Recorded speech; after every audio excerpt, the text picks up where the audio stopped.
nós estamos com um assunto de extrema importância, que eu acredito que vai trazer coisas novas para aquelas pessoas que desejam casar, que estão planejando um casamento ou uma união estável. Então hoje nós vamos falar sobre a questão da comunhão de bens. É de extrema importância para que nós possamos saber qual cenário nós estamos entrando quando amamos e queremos unir com essa pessoa com quem nós amamos. O casamento é um contrato solene em que as pessoas, quando se amam, têm que fazer de uma forma pública, e por isso é necessário que quem vai casar saiba como fazer com os bens. Isso vai ser normatizado pelos regimes de casamento, de união estável e assim sucessivamente. Então hoje nós vamos esboçar sobre cada regime, para que você possa escolher o seu regime de casamento, se já tiver escolhido a futura esposa, né? Ou então se pretende escolher esposa, companheira ou companheiro também, que agora está normatizado aí o casamento mesmo sexo, né? Então vamos falar sobre isso aí com mais detalhes. Eu classifiquei aqui os tipos de casamento e de união. Então nós vemos aqui comunhão parcial de bens. Não entra os bens de cada um antes do casamento. Então a comunhão parcial de bens, tudo que o casal tem antes do casamento, não entra no bojo dos bens. Não vai haver a união desses bens quando o casamento é uma comunhão parcial. Isso significa que tudo que você tem antes do casamento não vai entrar se porventura houver uma separação por divórcio ou mesmo apenas separação de corpos. Então os bens que você tinha antes do casamento, elas não entram.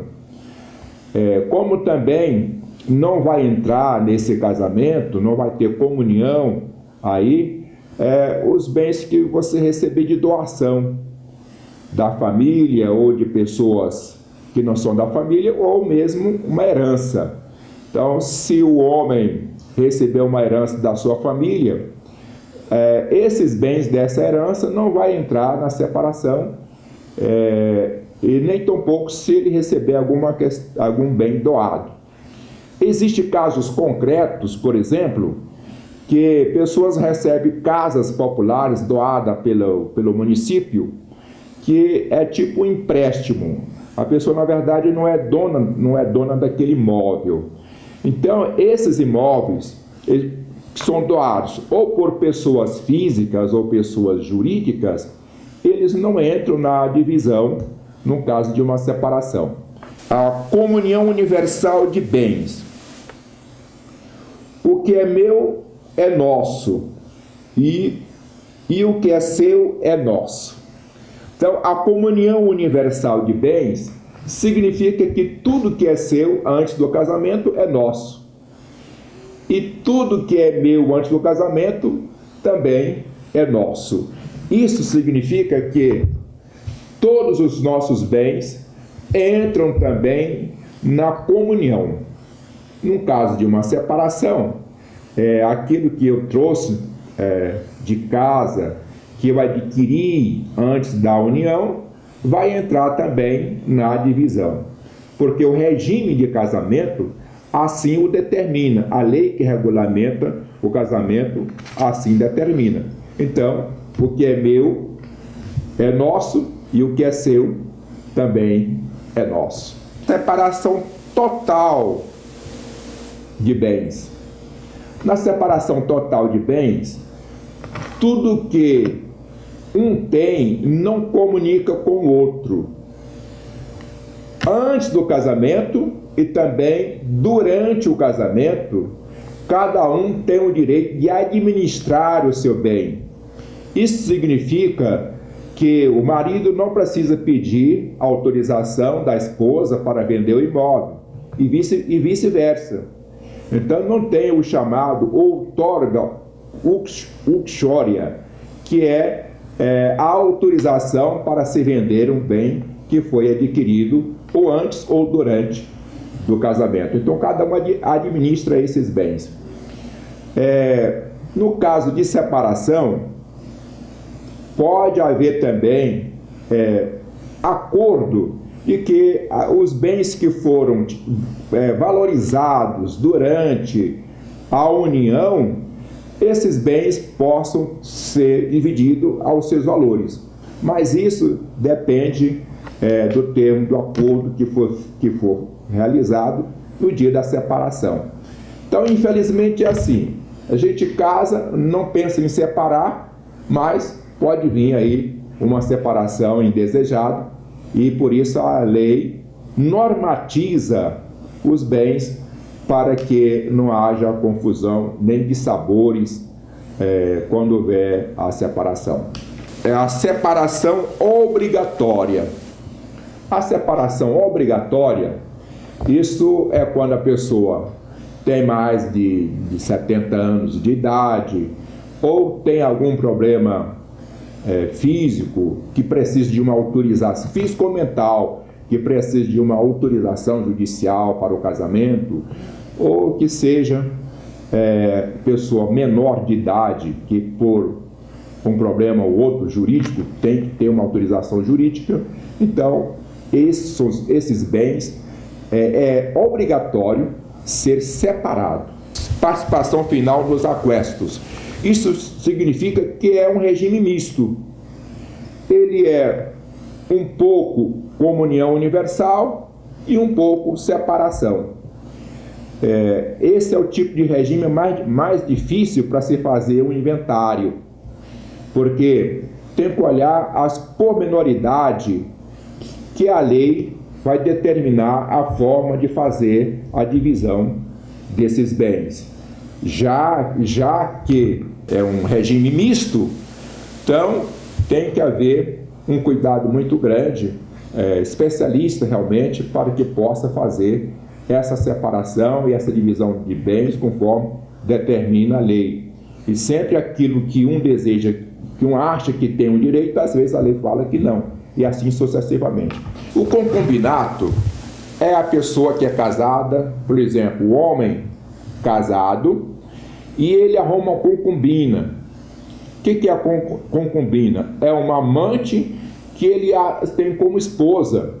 Como o nosso regime aqui, nós não temos a poligamia, o nosso regime de casamento é monogâmico, mas de fato acontece essas questões. O homem arruma uma segunda esposa que ele a tem como esposa, e que essa esposa tem voto também de fidelidade com aquele homem. Então significa que ela vai fazer parte também agora do casamento. Vai fazer parte do casamento. E uma coisa curiosa aqui é que a verdadeira esposa não pode brigar com a concubina.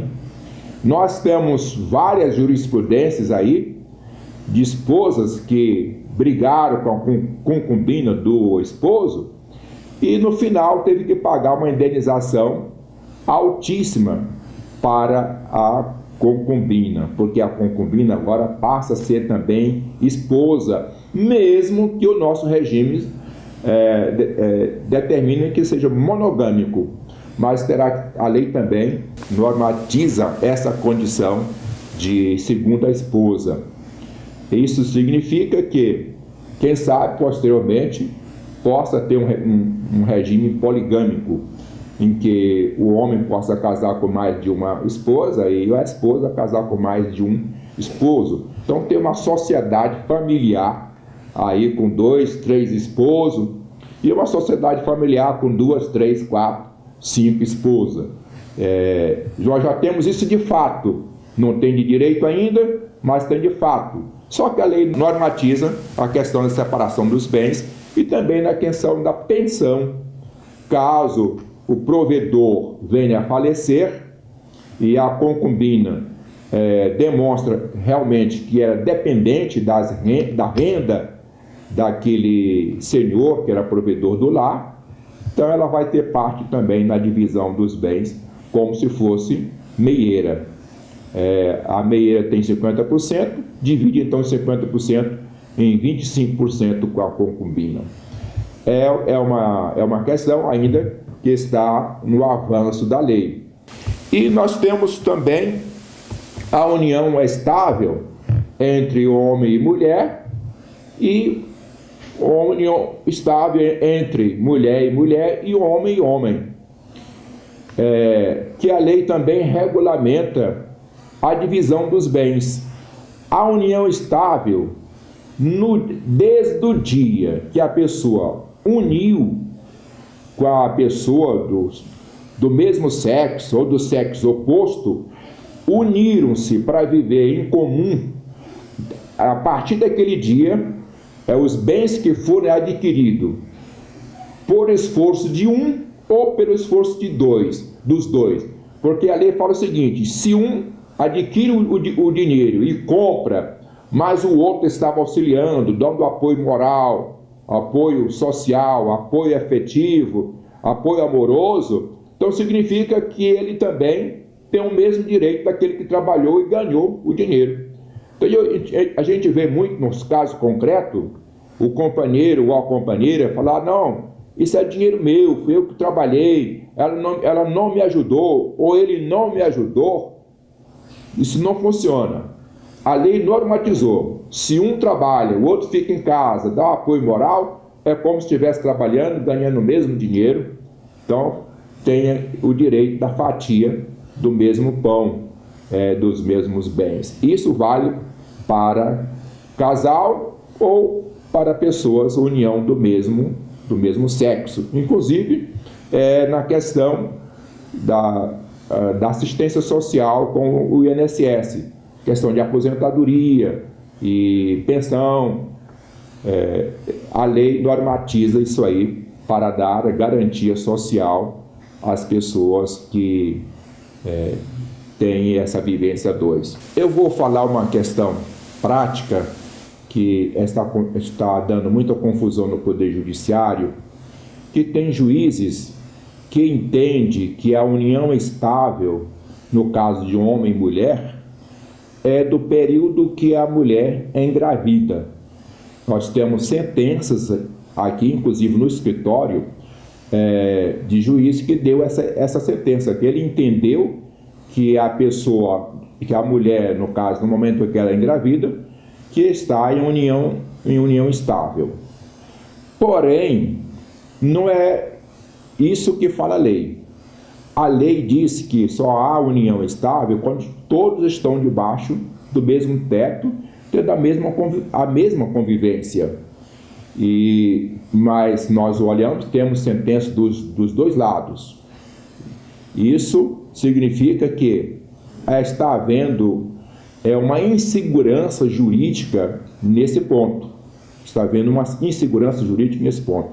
Então, eu entendo que deve prevalecer a normatização, a literalidade da lei nesse sentido. Mas se continuar assim, os juízes dando sentença quando a pessoa engravida, daqui a um dia isso vai virar jurisprudência. Então, muito cuidado aí na questão de engravidar a mulher que não esteja morando com ela. Tem que ter muito cuidado. Não, eu sou só o namorado, engravidei, não estou morando com ela. Tem que ter muito cuidado com isso, porque o pau pode pegar e os seus bens podem ser divididos desde o dia que a sua esposa engravidou, mesmo que você não estava morando com ela na época que ela engravidou. A normatização de todas essas questões que eu falei está no Código Civil. Se nós olharmos aí dos artigos 1639 até o artigo 1688, nós vamos encontrar com detalhes, juridicamente falando, todos esses casos que eu terminei de falar aqui. Os telespectadores que quiserem maior informação devem ligar aqui na nossa TV Guará, e pode fazer seus questionamentos, suas perguntas, e a gente estuda com mais profundidade e dá respostas específicas conforme cada caso. Aqui eu falei superficialmente, apenas assim, para trazer a ideia de que quando uma pessoa vai casar ou vai unir-se uma outra pessoa, tem essa responsabilidade que atinge, que a lei normatiza. Qualquer coisa, estamos à disposição dioturnamente. Muito obrigado por tudo. Mais uma história reflexiva que eu vou contar para os senhores, acontecida na cidade de Guaraí. Aqui na Avenida Fortaleza, um certo senhor foi fazer o balão retornar à avenida e voltar para o centro da cidade, e foi acolhido por uma moto que estava com um passageiro na garupa. E aquele senhor estava aproximadamente de 90 a 100 km por hora. Quando ele bateu no carro, ele deu uma cambalhota, bateu a cabeça em cima do capô do carro e foi para frente, alguns metros, aproximadamente 5, 6 metros para frente. Ali ele caiu totalmente desmaiado, e o outro ficou enganchado debaixo do carro. Chegando ali a população e olhando aquela situação ali, e aquele senhor que estava conduzindo o carro ajoelhou próximo à pessoa que estava desmaiada e intercedeu a Deus que não deixasse aquele senhor vir a óbito, já que não foi encontrado nele pulso e ele estava desmaiado. Muito bem, pegaram aquele senhor, levaram para o hospital aqui de Guaraí, e ele chegou lá conversando, mas sem movimento dos membros, não mexia nem com os membros superiores e nem com os membros inferiores, estavam todos paralisados. E a única coisa que ele falou para o médico, que estava sentindo um ardor muito grande próximo à cabeça, no pescoço, próximo à cabeça. E o médico falou para a pessoa que levou aquele acidentado e disse: olha, ele está com a coluna quebrada. Foi para a sala de raio-x e quando ele estava lá, o condutor daquele veículo ficou intercedendo a Deus por aquele acidentado lá na porta. Quando terminou de fazer o raio-x, ele não precisou mais de cadeira de roda para ir até o consultório médico. E ele chegou no consultório médico, olharam, o médico olhou a radiografia e disse: não tem nada quebrado. Ele disse: também não estou mais sentindo nenhuma dor, desapareceu tudo, todas as dores desapareceram. E para encerrar, analisando o físico daquela pessoa, não tinha nenhum arranhão a não ser a sua botina, que tinha quebrado o bico da botina, o restante estava tudo em perfeito estado. E nós então atribuímos isso a Deus, que fez esse milagre. Isso nós temos que refletir, que nunca devemos desesperar, sempre acreditar em Deus em qualquer circunstância que estivermos passando, porque Deus é o Criador dos céus e da terra, e Ele cuida muito bem daqueles aflitos que clamam por Ele. Muito obrigado, até a próxima.